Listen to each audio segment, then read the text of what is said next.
सो आज का जो क्लास होने वाला हम लोगों का वो किसके रिगार्डिंग होने वाला है? Final accounts. ये क्लास 11 का one of the important topic में से एक टॉपिक है, ठीक है। इसमें हम लोग को दो तरीके से पढ़ना है, हम लोग को क्वेश्चन आ सकेगा। एक होता है विदाउट एडजस्टमेंट, एक होता है तुम्हारा विथ एडजस्टमेंट। दोनों क्वेश्चन आता है, 6 मार्क का वेटेज रहता है। आइदर ये सीबीएसई हो या तुम्हारा आसाम बोर्ड सेवा हो, दोनों में ये कॉमन है, मतलब आता है, ठीक है। सबसे पहले हम लोग स्टेप बाय स्टेप आज का जो क्लास होगा उसमें कॉन्सेप्ट को बिल्ड करने का कोशिश करेगा कि क्या होता है ये फाइनेंशियल स्टेटमेंट। फाइनल अकाउंट के अंदर में क्या आता है तुम्हारा फाइनेंशियल स्टेटमेंट, क्या होता है ट्रेडिंग अकाउंट, क्या होता है प्रॉफिट एंड लॉस अकाउंट, सबके बारे में स्टेप बाय स्टेप समझेगा और आगे बढ़ेगा हम लोग। सबसे पहले बात होता है तुम्हारा कि फाइनेंशियल स्टेटमेंट्स क्या होता है। सबसे इंपॉर्टेंट टॉपिक होगी फाइनेंशियल स्टेटमेंट, ठीक है।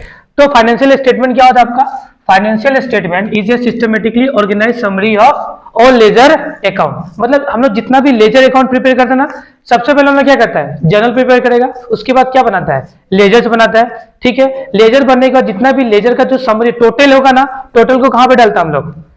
किसमें डालते हैं? फाइनेंशियल स्टेटमेंट में। मतलब जितना भी लेजर बनाता है उस सभी का लेजर का समरी को कहां पे डालेगा तुम्हारा? फाइनेंशियल स्टेटमेंट में। और फाइनेंशियल स्टेटमेंट हर साल के एंडिंग में बनता है। क्या कब में बनता है? एंडिंग में। ये मतलब ये देखो, फाइनेंशियल स्टेटमेंट होता है ना, ये फाइनल प्रोडक्ट होता है। क्या होता है तुम्हारा? फाइनल प्रोडक्ट होता है, ठीक है। इसके बाद हम लोग को ये पता चलता है कि मेरा बिजनेस में कितना मेरा प्रॉफिट है और कितना लॉस है, मेरा पास कितना एसेट्स है और कितना लायबिलिटीज है। तो ये फाइनेंशियल स्टेटमेंट बनाने का बाद ही पता चलेगा, उससे पहले पता नहीं चलेगा। तो फाइनेंशियल स्टेटमेंट क्या है? तो financial statement is a systematically organise summary of all ledger account presented in a such manner that gives detailed information about financial position and performance of the enterprise. मतलब फाइनेंशियल पोजीशन कितना है, मतलब मेरा पास कितना assets है और कितना liabilities है। और परफॉर्मेंस का मतलब मेरा प्रॉफिट है ना, बिजनेस में लॉस है, ये कैसे पता चलता है हम लोगों का? फाइनेंशियल स्टेटमेंट से। समझ में आया बात कि फाइनेंशियल स्टेटमेंट समझ क्या होता है? फाइनेंशियल स्टेटमेंट एक क्या होता है? डिटेल एनालाइज होता है किसका? ऑल लेजर का समरी होता है, जिससे हमको यह पता चलता है कि मेरा फाइनेंशियल पोजीशन कितना है और मेरा फाइनेंशियल परफॉर्मेंस क्या है। समझ में आया बात? फिर नेक्स्ट देखो, फाइनेंशियल स्टेटमेंट में क्या क्या चीज होता है ये समझना। एक होता है तुम्हारा इनकम स्टेटमेंट। क्या होता है? Income statement. एक होता है तुम्हारा पोजीशन स्टेटमेंट, एक होता है कैश फ्लो स्टेटमेंट, एक होता है नोट्स टू अकाउंट। हम लोग को फर्स्ट ईयर में क्या क्या पढ़ना है? हम लोग को क्या पढ़ना है? Income statement. इनकम स्टेटमेंट का मतलब हमको पढ़ना होगा ट्रेडिंग अकाउंट और क्या पढ़ना पड़ेगा? Profit and loss account. Trading account बनाएगा तो क्या निकलेगा हम लोग का? Gross profit. And profit and loss account बनाएगा तो नेट प्रॉफिट। समझ में आया बात? और हम लोग पोजीशन स्टेटमेंट बनाएगा तो क्या निकलेगा हम लोग का? Balance sheet. अब बैलेंस शीट में मतलब ये पता चलेगा कि मेरा एसेट कितना है और लायबिलिटीज कितना है। समझ में आया बात? फिर कैश फ्लो हम लोग को कब पढ़ना होगा? सेकेंड ईयर में पढ़ना है। कैश फ्लो स्टेटमेंट कब पढ़ना है? सेकेंड ईयर में। और नोट्स टू अकाउंट हम लोग का सिलेबस में सेकेंड ईयर में तो ये रहेगा, ये नहीं मिलेगा, ये हम लोग को पढ़ना भी नहीं है, ठीक है। समझ में आया बात? क्या अभी स्ट्रक्चर समझ में आ रहा है ना, कैसे कैसे हम लोग आगे बढ़ना है, ठीक है।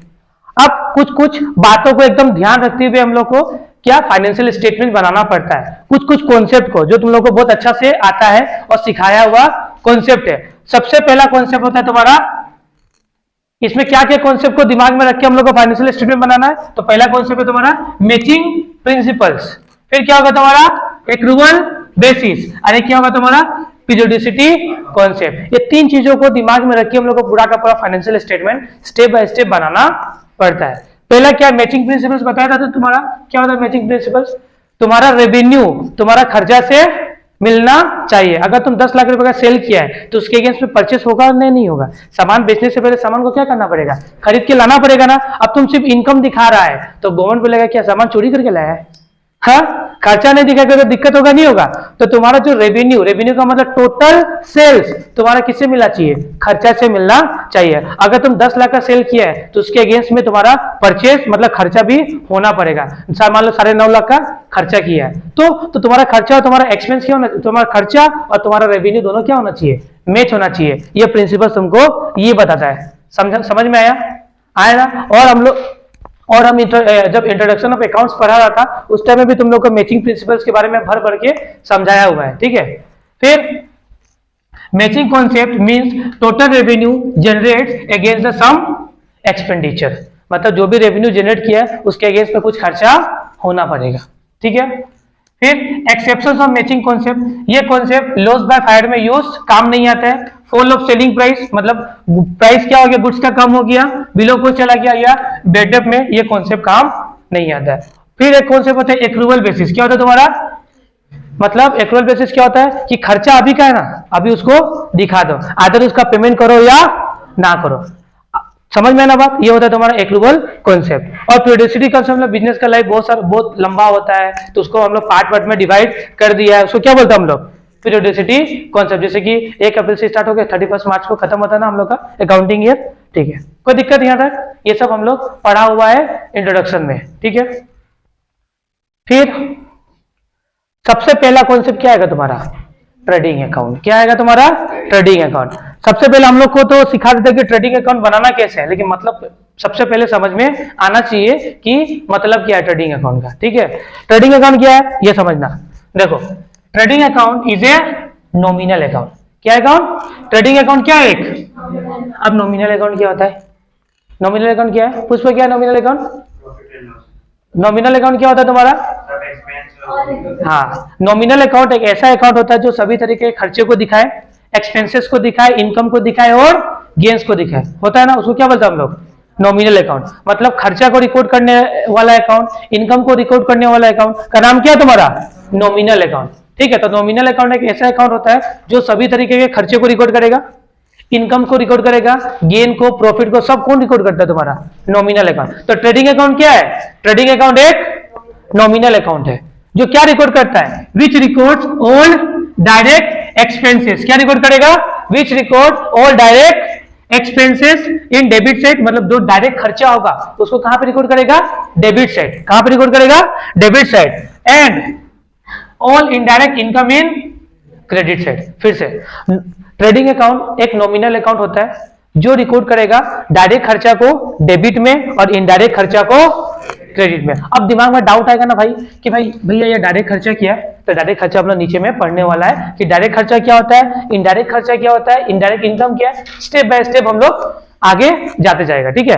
तो ट्रेडिंग अकाउंट एक नॉमिनल अकाउंट होता है जो आपको ये बताता है कि जो भी डायरेक्ट खर्चा है वो ट्रेडिंग अकाउंट के डेबिट में रिकॉर्ड होगा, और जो भी तुम्हारा डायरेक्ट इनकम है वो कहां पे रिकॉर्ड होगा, क्रेडिट साइड में। डायरेक्ट खर्चा डेबिट में, डायरेक्ट इनकम क्रेडिट में। समझ में बात, तुम लोगों को भी पता है कि जो भी खर्चा होता है, debit all expenses and losses होता है ना, credit all income and gain. तो इनकम क्रेडिट में रिकॉर्ड होगा और खर्चा डेबिट में रिकॉर्ड होगा। ये दिमाग में आया बात।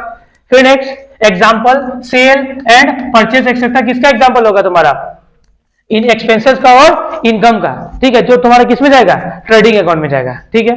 फिर देखो, trading account is prepare to know the gross profit और ग्रोस लॉस। बिजनेस में कितना ग्रोस प्रॉफिट हुआ है या ग्रोस लॉस हुआ है, ये जानने के लिए हम लोग क्या बनाता है, ट्रेडिंग अकाउंट बनाता है। दिमाग में फिक्स हुआ बात। अब देखो ट्रेडिंग अकाउंट में क्या, ये देखो ये ट्रेडिंग अकाउंट में क्या है, फॉर्मेट है। क्या तुम्हारा ये ट्रेडिंग अकाउंट का फॉर्मेट है, जिसमें तुम्हारा particulars, amount, particulars and amount, जिसमें सबसे पहले क्या आइटम आएगा तुम्हारा, ओपनिंग स्टॉक। क्या आएगा तुम्हारा, ओपनिंग स्टॉक। फिर क्या आएगा आपका, परचेज। फिर क्या आएगा तुम्हारा, कैरियज, कार्टेज एंड कैरियज। ये तुम्हारा क्या है, डायरेक्ट खर्चा। इधर में क्या था तुम्हारा, देखो ट्रेडिंग का इसमें क्या आएगा तुम्हारा, डायरेक्ट एक्सपेंसेस।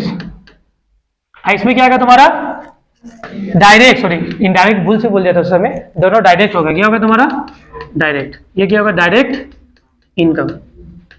इनडायरेक्ट नहीं आता, इनडायरेक्ट तुम्हारा प्रॉफिट एंड लॉस में आता है। प्रॉफिट एंड लॉस अकाउंट में तुम्हारा आएगा इनडायरेक्ट एक्सपेंसेस डेबिट में और इनडायरेक्ट इनकम क्रेडिट में। और तुम्हारा ट्रेडिंग अकाउंट में आएगा डायरेक्ट एक्सपेंसेस डेबिट में और डायरेक्ट इनकम क्रेडिट में। समझ में आया बात, ठीक है। सबसे पहले इसमें आएगा ओपनिंग स्टॉक। क्या आएगा तुम्हारा, स्टार्टिंग किससे होगा, तो ओपनिंग स्टॉक। फिर क्या आएगा तुम्हारा, परचेज आएगा, ठीक है, परचेज भी खर्चा है, बताया था ना, परचेज क्या होता है तुम्हारा, खर्चा होता है। फिर कैरियज, कार्टेज जो भाड़ा वाड़ा रहता है, तो सामान को लाने तक का खर्चा क्या होता है, डायरेक्ट एक्सपेंसेस ही होगा। फिर वेजेस, प्रोडक्टिव वेजेस, इससे क्या निकलेगा आपका, ग्रोस प्रॉफिट। क्या होगा तुम्हारा, ग्रोस प्रॉफिट। इधर में क्या निकलेगा, लिखेगा इनडायरेक्ट इनकम, डायरेक्ट इनकम में, सॉरी डायरेक्ट इनकम में क्या आएगा तुम्हारा, सेल्स आएगा और क्लोजिंग स्टॉक है। इधर में ज्यादा होगा, इधर में कम होगा, तो क्या निकलेगा तुम्हारा, ग्रोस प्रॉफिट। मतलब बोलने का मुद्दा है कि अगर इस साइड ज्यादा है और इस साइड कम है तो निकलेगा ग्रोस प्रॉफिट। अगर इस साइड ज्यादा है और इस साइड कम है तो निकलेगा gross loss.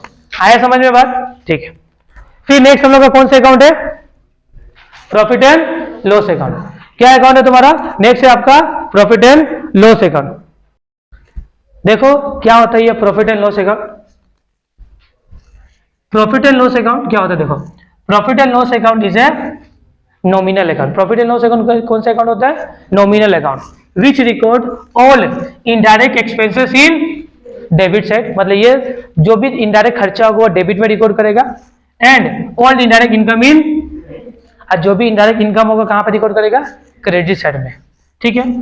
Profit and loss account is prepared to know the net profit और net loss of the business enterprise. मतलब प्रॉफिट एंड लॉस अकाउंट क्यों बनाया जाता है? बिजनेस में कितना प्रॉफिट हुआ है, नेट प्रॉफिट हुआ है, या क्या कितना नेट लॉस हुआ है, ये जानने के लिए हमको क्या बनाना पड़ता है? नेट तुम्हारा प्रॉफिट एंड लॉस अकाउंट बनाना पड़ता है। समझ में आया बात? कोई दिक्कत यहाँ में नहीं है। उसके बाद ये प्रॉफिट एंड लॉस का क्या होगा? तुम्हारा फॉर्मेट होगा। ये प्रॉफिट एंड लॉस अकाउंट क्या तुम्हारा फॉर्मेट है, जिसमें यहाँ पे क्या है तुम्हारा? इनडायरेक्ट इनकम, यहाँ पे क्या होगा तुम्हारा? Indirect expense. समझ में है ना बात? हाँ, तो इनडायरेक्ट एक्सपेंस लाइक देखो, अगर सबसे पहले फिर एक बात याद रखना यहाँ पे तुम लोग कि जो देखो यहाँ पे ग्रोस प्रॉफिट जो हम निकालेगा ना, ये जो ग्रोस प्रॉफिट निकालेगा फिर इसको ट्रांसफर करेगा कहाँ पे पता है? प्रॉफिट एंड लॉस अकाउंट में। अगर जीपी, अगर मान लो कि ग्रोस प्रॉफिट निकला तो ये प्रॉफिट एंड लॉस अकाउंट में किस साइड में जाएगा? क्रेडिट साइड में। अगर निकला तुम्हारा ग्रोस लॉस तो ये प्रॉफिट एंड लॉस अकाउंट के किस साइड में? डेबिट में। ये बात भी याद रखना। जीपी कहां पे जाएगा? प्रॉफिट एंड लॉस अकाउंट के क्रेडिट में, और अगर लॉस है तो प्रॉफिट एंड लॉस अकाउंट के डेबिट में। ठीक है। ये चीज यहाँ पे लिखा हुआ है, देखो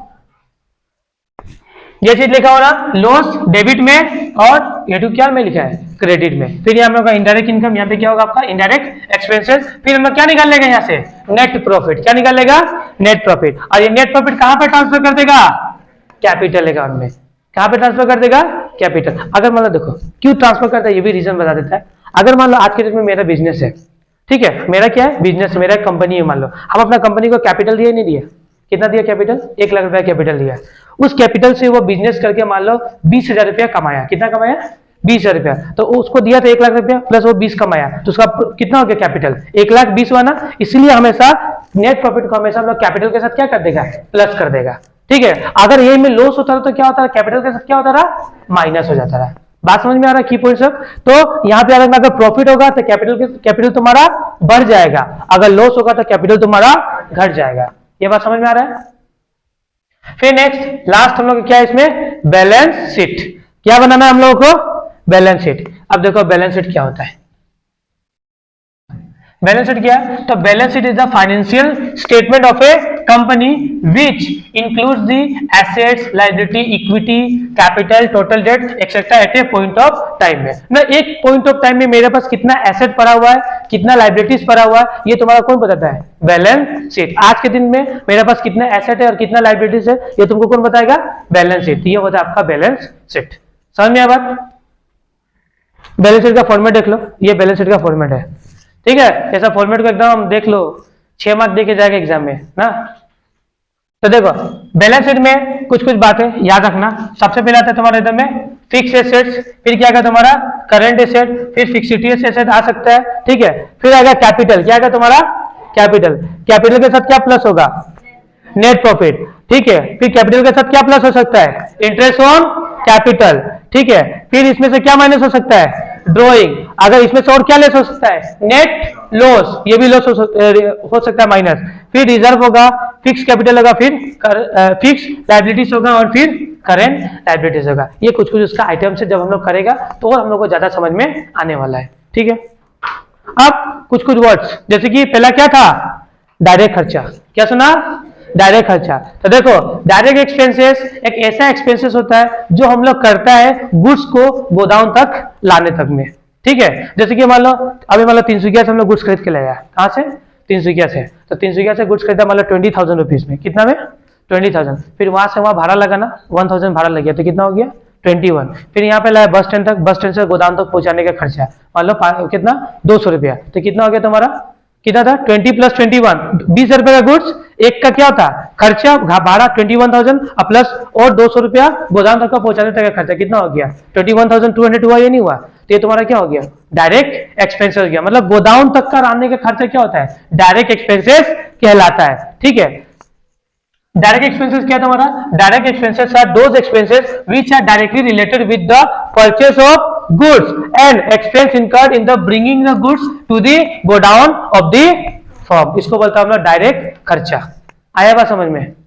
example, purchase, wages, carriage, freight, फिर manufacturing expenses, import duty, factories expenses, वही जो तुम बोला था ना फैक्ट्रीज वगैरह के बारे में, तो factories expenses and expenses related to the purchase, सब क्या कहलाता है तुम्हारा, डायरेक्ट एक्सपेंसेस। समझ में आया बात? फिर direct expenses are recorded in trading account. डायरेक्ट खर्चा कहां पर रिकॉर्ड होता है, ट्रेडिंग अकाउंट में, किस साइड में, डेबिट साइड में।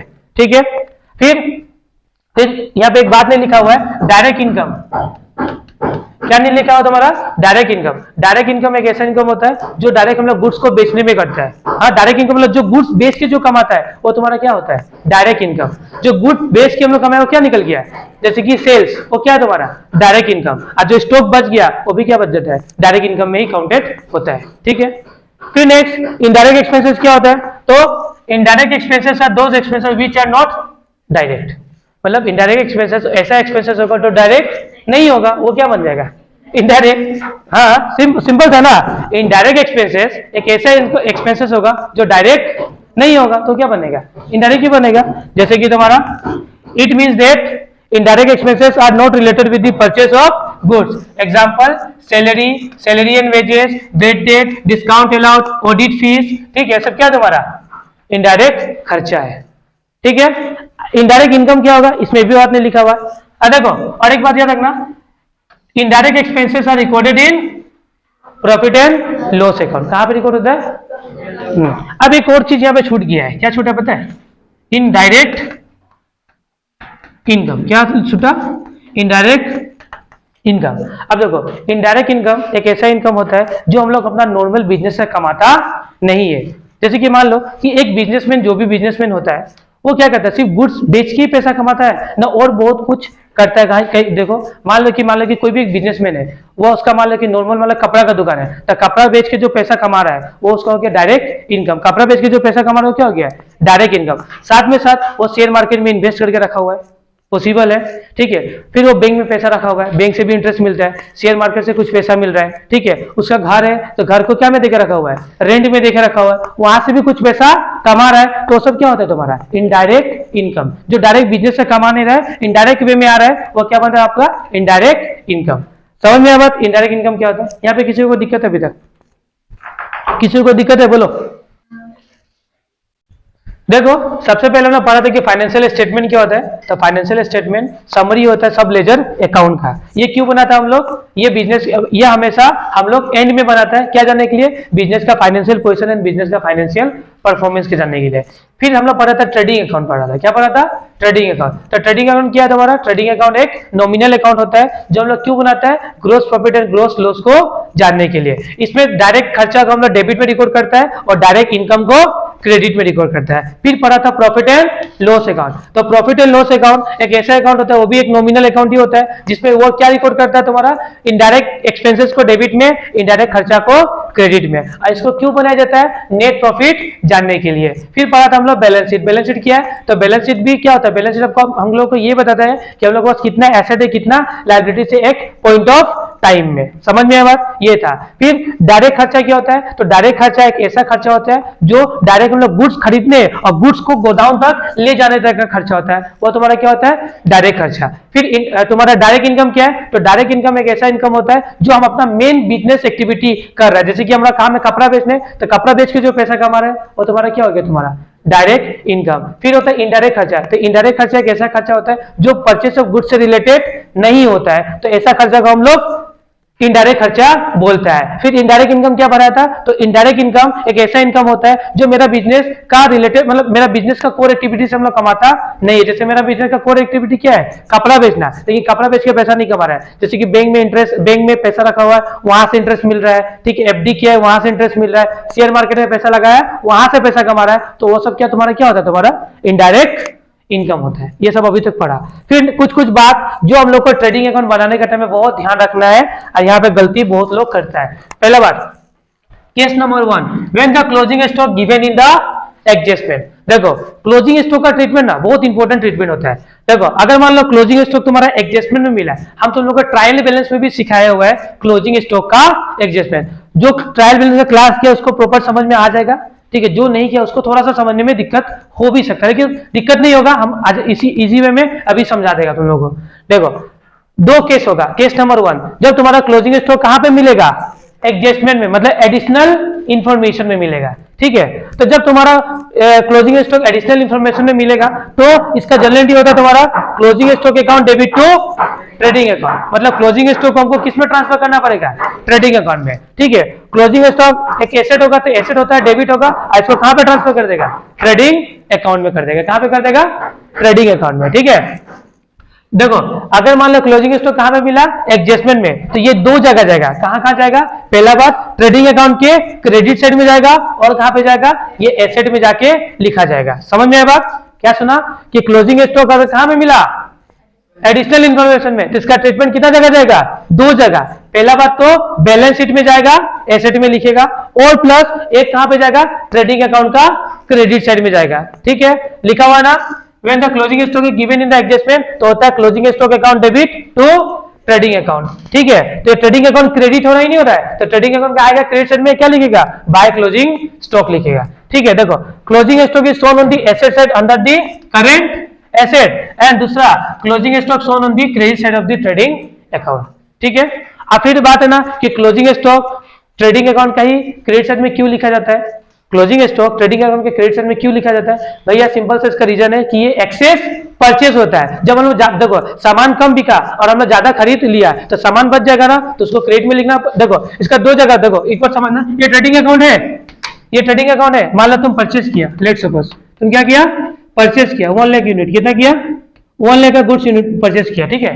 मान लो इसमें से 80,000 बिक्री हुआ, तो कितना बिक्री हुआ तुम्हारा, 80,000, तो बाय सेल्स होगा ना, कितना होगा तुम्हारा 80,000, बच कितना गया, 1 लाख का सामान खरीदा, एक्सेस परचेस किया ना, उतना बिक्री हुआ, बिक्री नहीं हुआ, बिक्री कितना हुआ तुम्हारा 80,000, तो कितना बचा 20। तो देखो 20 को तुम या तो परचेस से माइनस कर देगा तो भी कितना हो जाएगा तुम्हारा 80 हो जाएगा, या उसको कहां पे लिख देगा, क्रेडिट साइड में, तो भी बात क्या होगा, इफेक्ट सेम जाएगा, ठीक है। तो देखो क्लोजिंग स्टॉक हम लोग ट्रेडिंग अकाउंट का क्रेडिट साइड में इसलिए लिखते हैं क्योंकि क्लोजिंग स्टॉक हम लोग का एक्सेस परचेस होता है। क्लोजिंग स्टॉक क्या होता है, हम लोग का एक्सेस परचेस होता है। जब ज्यादा परचेस कर लेता है और उतना सामान बिक्री नहीं होगा तो कुछ सा सामान बच जाएगा ना, वो तुम्हारा क्या होता है, क्लोजिंग स्टॉक। या तो क्लोजिंग स्टॉक को हम लोग परचेस के साथ क्या कर देगा, माइनस कर देगा, तो यहाँ पे क्या होगा 80 हो जाएगा, ही नहीं हो जाएगा, और यहाँ पे भी कितना हो जाएगा 80 मैच होगा, ही नहीं होगा। या तो हम लोग यहाँ पे माइनस ना करके उसका अपोजिट साइड में लिख दे तो भी इफेक्ट क्या होगा तुम्हारा, सेम होगा। समझ में आया बात, तो इसलिए हम लोग क्लोजिंग स्टॉक को कहां पे लिखते हैं, ट्रेडिंग अकाउंट के क्रेडिट साइड में। समझ में आया बात। अब दूसरा बात, कभी क्या क्लोजिंग स्टॉक आपको कहां पे देखने मिल सकता है पता है, ट्रेडिंग अकाउंट के अंदर। कहां लिखा देखो, मतलब ट्रेडिंग नहीं, किसके अंदर, ट्रायल बैलेंस के अंदर। कहां पे, ट्रायल बैलेंस के अंदर। कभी कभी ट्रेडिंग अकाउंट कहां मिल जाएगा देखने के लिए, ट्रायल बैलेंस के अंदर। तो case number 2, when the closing stock is given in the trial balance. जब क्लोजिंग स्टॉक ट्रायल बैलेंस के अंदर होगा तो क्या ट्रीटमेंट करना है, तो देखो ट्रीटमेंट क्या होगा, सबसे पहले closing stock is to be recorded on the asset side of the current account. अगर मान लो कभी क्लोजिंग स्टॉक ट्रायल बैलेंस के अंदर दिख जाए तो उसको डायरेक्ट कहां पे लिखना पता है, बैलेंस शीट में जाना, करंट एसेट के हेड में जाना और वहां पे क्लोजिंग स्टॉक लिख देना, और कुछ भी दिमाग मत लगाना। ऐसा रीजन क्यों है, क्यों ऐसा होता है, इसका भी रीजन है।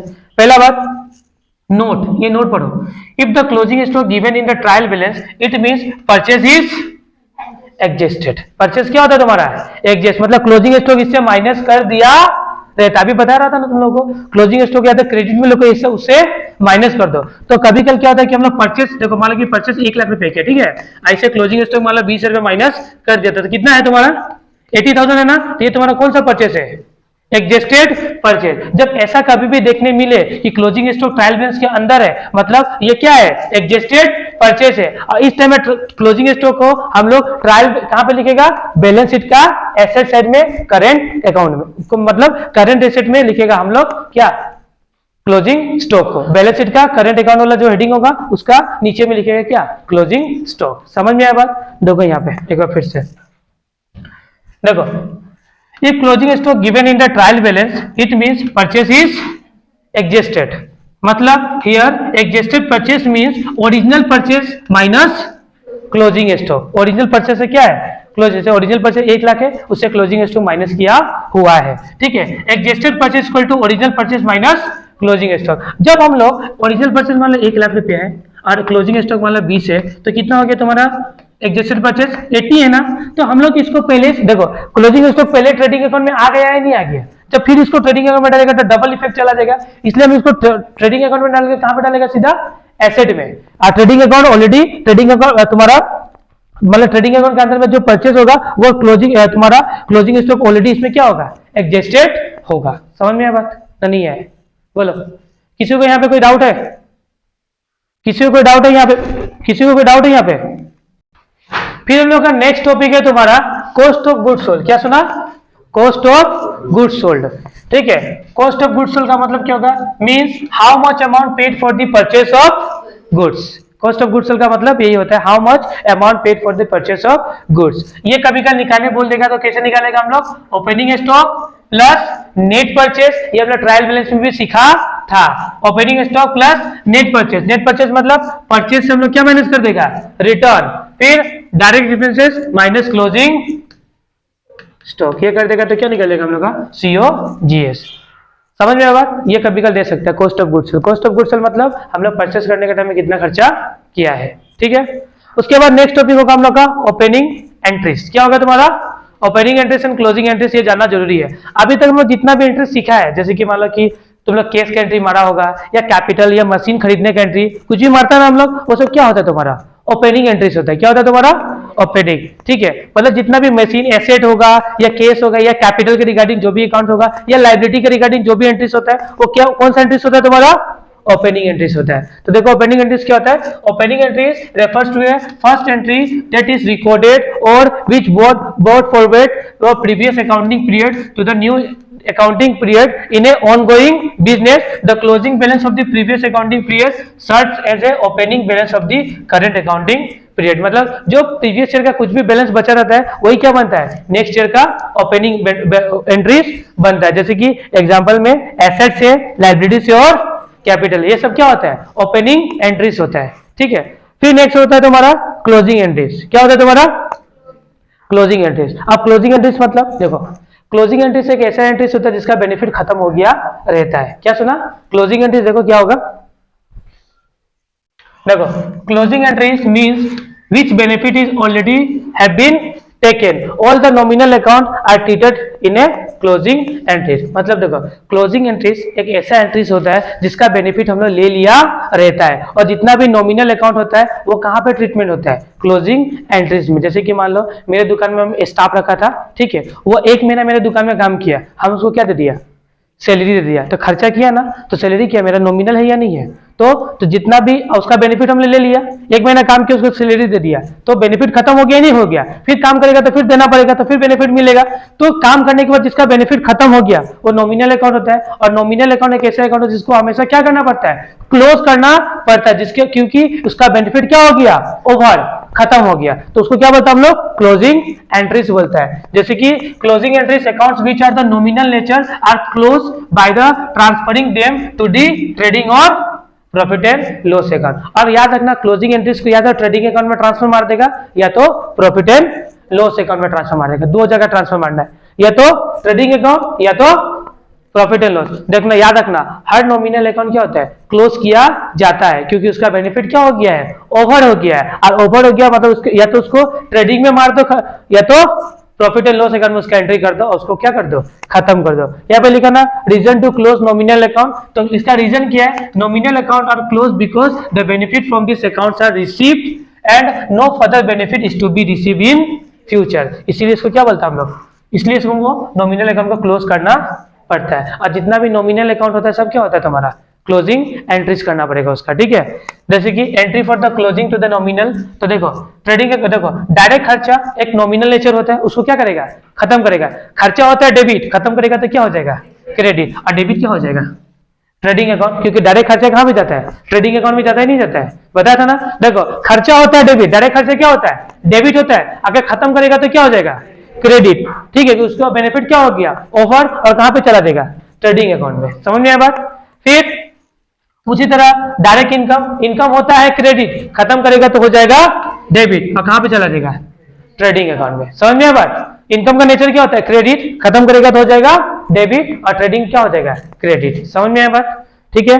Bring direct income transfer to the trading account. फिर उसी तरह प्रॉफिट एंड लॉस, फिर देखो डायरेक्ट खर्चा होता है, इनडायरेक्ट खर्चा होता है ना, इनडायरेक्ट खर्चा भी क्या होता है, डेबिट होता है, ट्रांसफर करेगा तो क्या हो जाएगा, ऑपोजिट होता है। जो भी हम लोग ट्रांसफर करेगा ना वो क्या हो जाएगा, उसका ऑपोजिट। अगर खर्चा डेबिट होता है, अगर उसी को ट्रांसफर मार देगा तो वो क्या हो जाएगा, क्रेडिट। तो देखो इनडायरेक्ट खर्चा हम लोग प्रॉफिट एंड लॉस अकाउंट का डेबिट में लिखते हैं, नहीं लिखते हैं, अगर उसको ट्रांसफर करेगा तो क्या हो जाएगा, क्रेडिट होगा।